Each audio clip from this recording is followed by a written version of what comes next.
Aucun Aucun mot. mot n'a été dit, aucun mot, ni dans des articles, ni dans la rue, ni sur le terrain. Évidemment, Mhm. il faut pas oublier que les autorités algériennes aujourd'hui ont toujours une certaine distance vis-à-vis du fils. On dit toujours le parti dissous. On ne dit pas son nom. On prononce pas son nom. Le C'est fils, tabou?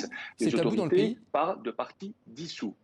Oui, c'est un sujet tabou encore aujourd'hui, le fils. D'ailleurs, l'un de ses fondateurs, comme vient de le dire votre invité, Ali Belhaj, n'a même pas le droit de sortir de chez lui, malgré sa condamnation à 12 ans de prison et le fait qu'il ait purgé sa condamnation. Mais le fils reste un sujet tabou, on n'en parle pas, on ne parle pas de l'histoire de ce Mhm. parti, de ce qui s'est passé en 90 avec les locales remportées, celle de 91 aussi, donc ça reste un sujet tabou, on parle toujours du parti dissous. Et pour répondre à votre question, aucune festivité hier, même de ceux qui ont fondé le FIS ou qui ont appartenu il y a longtemps à ce parti politique. Emmanuel Alcaraz, c'est très intéressant ce que nous dit Khaled Drareni. Mais alors, aujourd'hui, comment se retrouvent les idées du fils dans la société algérienne contemporaine?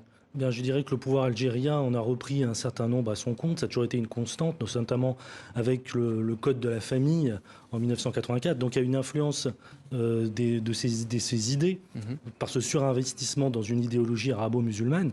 Mais il y aurait quand même aujourd'hui un héritier du fils avec le mouvement Rachad qui officie depuis l'étranger, qui a été classé comme organisation terroriste par le pouvoir algérien. Et qui a été fondé par des anciens du fils, hein. Oui, et des anciens militaires aussi qui étaient en conflit avec le pouvoir algérien, des anciens aussi, même des anciens diplomates. Ils sont plutôt rattachés avec l'aile, le courant djazariste du fils, qui étaient plutôt des technocrates, des gens qui étaient très bien formés, influencés par les idées de quelqu'un qui a influencé toute la société algérienne, qui s'appelait Malek Benabi, Mhm.